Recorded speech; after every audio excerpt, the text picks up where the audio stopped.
Oi, gente, aqui é a professora Bárbara com a nossa quinta aula de matemática, dando continuidade ali à matéria de polinômios e faturação, que eu tratei nos últimos 2 vídeos e que eu sugiro que vocês assistam antes de ver essa aula, ou assistam ou estudem por outros meios, também não tem problema, é só porque vai ser importante para os conceitos que nós vamos usar aqui.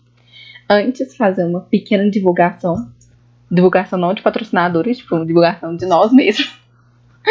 Que além do canal do Faceduca, nós temos o Instagram do Faceduca, que também tem conteúdo, também tem coisa legal. Os monitores estão fazendo um trabalho muito legal. Eles são praticamente nossos blogueirinhos. Eles estão postando vários quizzes, curiosidades. Eu mesma aprendi várias coisas de biologia, porque eu sou uma negação. Então, para quem, assim como eu, né, é viciado no Instagram, tá aí um jeito bom de você aproveitar seu tempo no Instagram aprendendo algumas coisas pro Enem, ok? Ok. E mais uma vez, eu tô colocando, sempre vou colocar aqui o meu e-mail para poder, se vocês quiserem mandar sugestões, dicas, reclamações também, não tem problema, não vou levar pro lado pessoal, não vou ficar triste. Mas qualquer coisa que vocês acham que pode melhorar, que vocês querem aprender, ou que às vezes vocês não queriam ter aprendido, né, pode mandar, podem se sentir à vontade, ok? Então, essa aula, as equações, elas vão dar mais ou menos uma continuidade aos polinômios. As equações, elas são, sei lá, praticamente a resolução dos polinômios. Então, vamos ver. A definição da equação. A equação, ela é uma expressão matemática que ela contém uma igualdade e ela é usada para poder descobrir o valor de uma ou mais incógnitas, que são os valores desconhecidos. Então, a gente não usa só na matemática. Você tem um problema de física em que você quer descobrir, sei lá, a velocidade de um carro. E você tem vários valores que te ajudam a descobrir essa velocidade. Você vai lá e você monta uma equação, você descobre essa velocidade. Isso é uma equação. Então, nós temos, por exemplo, 3x mais 7 é igual a 52. Isso é um exemplo aleatório. Esse x pode ser um preço, uma velocidade, uma altura, pode ser várias coisas. E aí a gente manipula essa equação para poder achar o resultado de x. De x, de y, do que for que vocês quiserem. Vocês podem chamar do jeito que quiser. A gente geralmente usa x, y, z, w primeiro. Questão de convenção mesmo. Então, vamos ver primeiro umas regras gerais. Isso vai servir, assim, são regras gerais, né? O nome mesmo já diz. Não vão se aplicar em todas as equações, não vão ser todas as equações que a gente vai usar essas regras, mas são regras que são legais a gente começar por elas para poder já ter mais ou menos uma ideia. Primeira regra que a gente chama dos elementos nulos. Digamos que eu tenho uma igualdade A igual a B. E eu não sei, né, o valor de A, o valor de B, e eu quero passar B para o outro lado. Passar B para o outro lado, no caso, seria eu deixar meus parâmetros todos de um lado só. Isso é muito útil para a gente. Na verdade, a gente vai ver que esse negócio de passar para o outro lado, ele é um conceito que ajuda a gente a visualizar, mas matematicamente ele não está exatamente certo. Tem vários professores que implicam com isso, mas realmente ajuda a visualizar. Se a gente quer passar B para o outro lado, a gente pode fazer isso de duas formas. A gente pode subtrair, o B está com um sinal positivo, né? A gente pode passar ele subtraindo, vai ficar A menos B igual a 0. Ou a gente pode passar ele dividindo, e vai ficar A dividido por B é igual a 1. Isso porque é o seguinte, por que eu falei que não é exatamente passar para o outro lado? É porque se eu tenho uma igualdade e eu manipulo, quando eu manipulo, eu faço uma operação dos dois lados, basicamente. Digamos que eu tenho duas quantidades, eu não sei quantas são essas quantidades, exatamente no caso do A é igual a B, né? Mas eu sei que essas quantidades são iguais. E aí eu dobro essas quantidades, elas vão continuar sendo iguais. Eu divido por 3 essas quantidades, elas vão continuar sendo iguais. Enquanto eu fizer a mesma conta dos dois lados, a igualdade continua sendo uma igualdade. Então, nesse caso, é como se eu estivesse subtraindo B dos dois lados. Aqui vai ficar A menos B e B menos B. B menos B é igual a 0. Da mesma forma que, se eu for fazer isso dividindo por B, fica A dividido por B e B dividido por B é igual a 1. É por isso que dão esses resultados. Né? O 0 e o 1 são elementos nulos, só que eles são elementos nulos para operações diferentes. Ok? As potências pares têm uma regra especial que é o seguinte. Se eu tenho a ao quadrado igual a b ao quadrado, a não é necessariamente igual a b. Por mais que seja muito intuitivo você só cortar esse quadrado com esse quadrado e ficar a igual a b. Por quê? Porque vamos ver aqui um exemplo. Eu tenho que 2 ao quadrado é 4. E que menos 2 ao quadrado também é 4. Porque quando você tem uma potência par, mesmo se a sua base for negativa, o resultado vai ser positivo. Então, é por isso que nesse caso A tanto pode ser igual a B, quanto pode ser igual a menos B. Isso é uma coisa que, nossa, acaba surgindo muitos erros por causa disso. Não necessariamente no Enem, mas tipo assim, erros de cálculo de maneira geral. Isso não se aplica nas potências ímpares, porque nas potências ímpares o sinal ele realmente influencia. Então, nós temos que 2 ao cubo é igual a 8 e menos 2 ao cubo é igual a menos 8. É por isso que isso só se aplica às potências pares, ok? A regra do produto é igual a zero.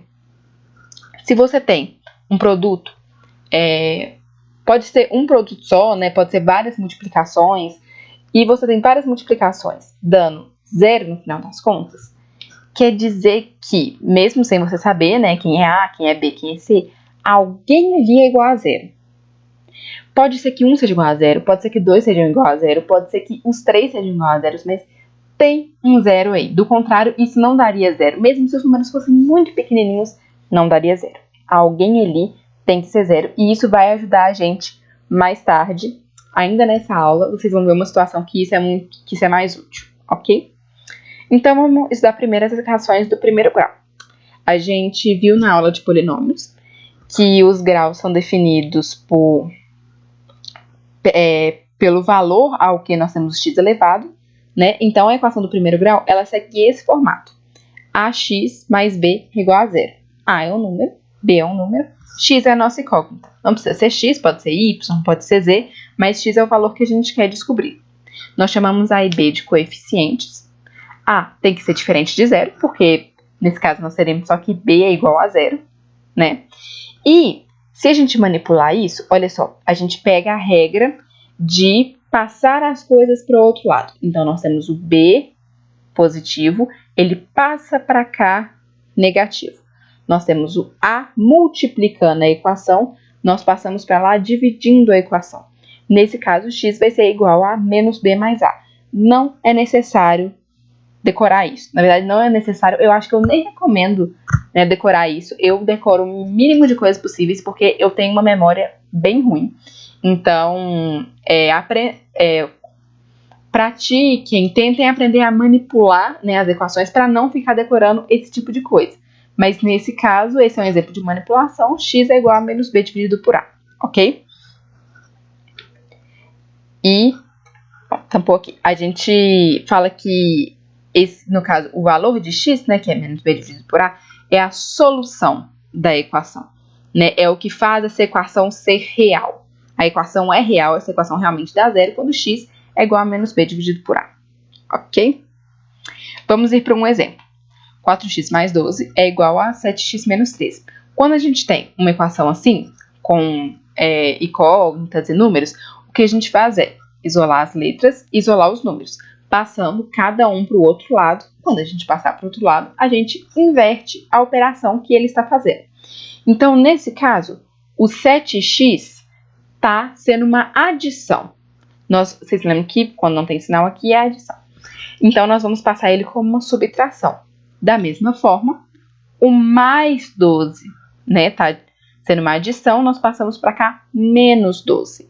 Separamos letras de número, 4x menos 7x dá 3x, menos 3 menos 12 dá 15. Fica menos 3x é igual a menos 15. Quando nós temos do lado aqui da nossa incógnita um valor negativo, quando ela é um valor negativo, a gente multiplica tudo por menos 1. Por quê? Porque eu não quero saber menos x, eu quero saber x. Não teria problema, por exemplo, se fosse x é igual a menos 15. Mas quando é menos x é igual a menos 15, a gente multiplica por menos 1. Eu tenho que multiplicar os dois lados da equação, né? Como que eu falei para vocês, aquela questão, né, da igualdade, você manter a igualdade. Vai ficar que 3x é igual a 15, x vai ser igual a 15 dividido por 3, né? 15 dividido por 3 é igual a 5. Nós temos que x é igual a 5, ok? Então, tendo todos os passos, vamos para a equação de segundo grau. ela é a equação do seguinte formato: ax ao quadrado mais bx mais c é igual a zero. Da mesma forma, a, b e c são números, são os coeficientes, e a é diferente de zero, porque se a for diferente de zero, vai zerar essa parte aqui e vai virar ser uma equação de primeiro grau. Então, é nessa hora que a gente vê as fórmulas que são os terrores do primeiro ano do ensino médio. Eu lembro de ter ficado super assustada quando eu vi, mas as fórmulas não são difíceis. Você viu uma equação de segundo grau? Você vai usar essas duas fórmulas. Você vai usar os valores de A, B e C para poder chegar no resultado primeiro de delta, que é igual a B ao quadrado menos 4AC. Depois, para chegar nas raízes da equação, que é menos B mais ou menos a raiz de delta sobre 2A. Esse mais ou menos raiz de delta quer dizer que tem duas raízes. Uma é menos B mais raiz de delta, a outra é menos B menos raiz de delta. Não importa qual que é o x' qual que é o x duas linhas. Tem duas raízes, essas raízes podem ser iguais, quando a gente vai ver, mas quer dizer, quando a gente tem mais ou menos, quer dizer que um é negativo e o outro é positivo. Não é mais ou menos de aproximação, do jeito que a gente fala normalmente. Então, essas são as fórmulas. Infelizmente, essas fórmulas tem que decorar. Não tem escapatória, mas depois que você vai usando muito, elas ficam automáticas. Eu prometo que não vai ficar difícil para sempre, se agora tá difícil. Então, quando a gente tem o delta, tem alguns indicativos dessa equação de segundo grau. Como assim? Se eu calculei meu delta e ele é maior do que zero, quer dizer que o meu polinômio tem duas raízes reais. Lembrando que as raízes, como a gente viu na aula de polinômio, são valores que o x pode assumir para aquela equação ser zero. Então, por exemplo, eu achei as duas raízes, né? Se eu substituir qualquer uma das duas, o valor de qualquer uma das duas, pelo x na equação, aquilo vai ser igual a zero. Se o meu delta é maior do que zero, quer dizer que tem duas raízes reais. Se o meu delta é igual a zero, quer dizer que só tem uma raiz real. Porque eu somar zero ou eu subtrair zero, dá na mesma. Então, só tem uma raiz real.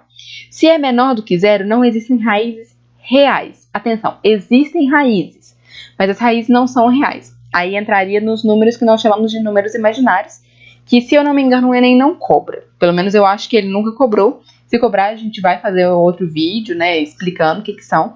Mas, basicamente, por enquanto, se uma raiz é menor do que zero, revise as suas contas. A raiz não, né? Se o delta é menor que zero, revise as suas contas, porque alguma coisa provavelmente vai estar errada. Isso vai te prejudicar na hora de você tirar a raiz, né? Porque até agora nós não sabemos tirar a raiz de número negativo. Esses que são os indicativos de delta.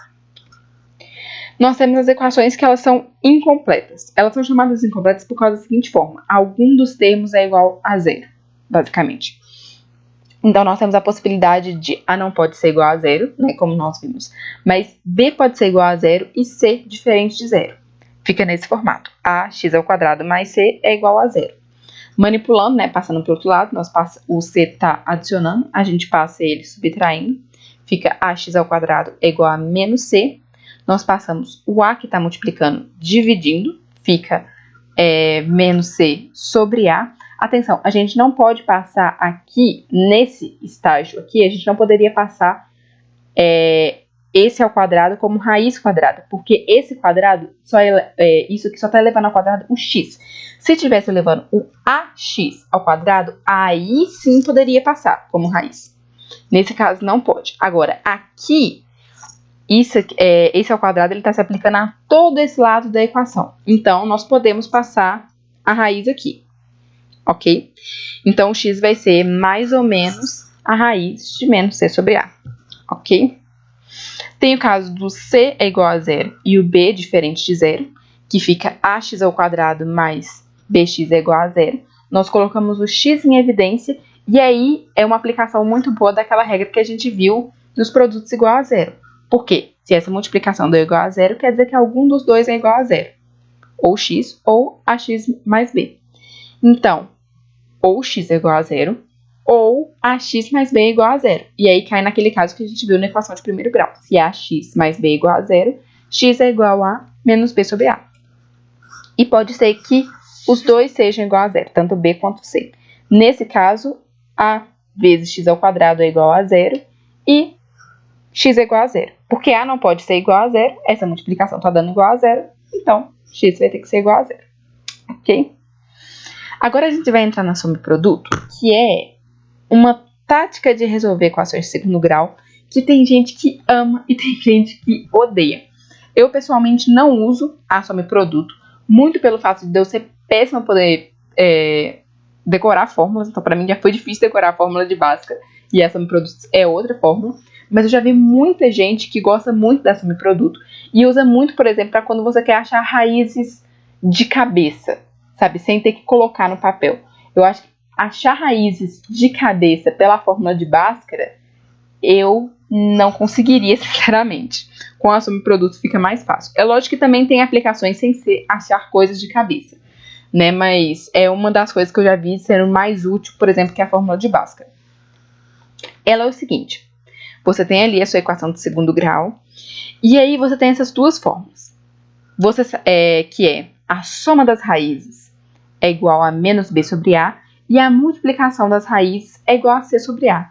Então, basicamente, você vai se questionar quais você vai descobrir, né? Quanto que é menos b sobre a e c sobre a. E aí você vai se perguntar quais números somados dão esse valor e multiplicados dão esse valor. Por exemplo, digamos que esse resultado deu 5 e esse resultado deu 6. Você se pergunta, quais números somados dão 5, multiplicados dão 6? E a resposta para isso, no caso, seria 2 e 3. 2 e 3 somados dão 5, multiplicados dão 6.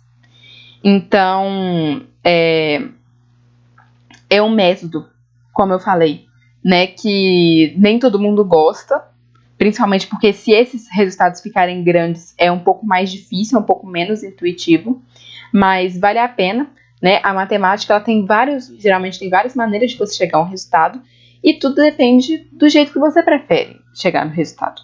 O que for mais fácil para você é o que você deve usar, especialmente na prova do Enem, né, que as contas não são levadas em consideração, ninguém vai corrigir as suas contas, né, para poder te obrigar a usar de um certo jeito. E é uma prova de tempo, então o que você gastar menos tempo, o que você se sentir mais confortável, é o que você deve usar. Essa que é a soma e produto. Você também pode resolver as coisas por Bhaskara, eu acho que não vai ter nada que só pode ser resolvido pela soma e produto, né? Nenhuma equação, né? Pode ser às vezes que o Enem manipule as coisas para poder fazer você usar a soma e produto, mas eu acho que é um pouco incomum, eu não lembro de ter visto, mas se vocês lembrarem de algum caso, pode colocar nos comentários e eu posso falar mais da soma e produto mais tarde. Então, essa foi a aula de equações. A gente vai usar a equação daqui para frente muito em matemática, muito em ciência da natureza, mas geralmente não precisa lembrar muito das regras. A equação é uma coisa que a gente explica só agora, mas provavelmente vocês já vêm usando as equações há algum tempo. Então, ela não é exatamente um segredo, né? Mas são conceitos separados que têm suas regras, que têm suas maneiras de resolver, mas que vão ficando mais fáceis, né? A gente vai usar bastante equações e daqui a pouco todo mundo vai estar craque nas equações, resolvendo as coisas, achando as raízes, tudo com muita facilidade. Então, essa foi a aula 5 e até a próxima aula.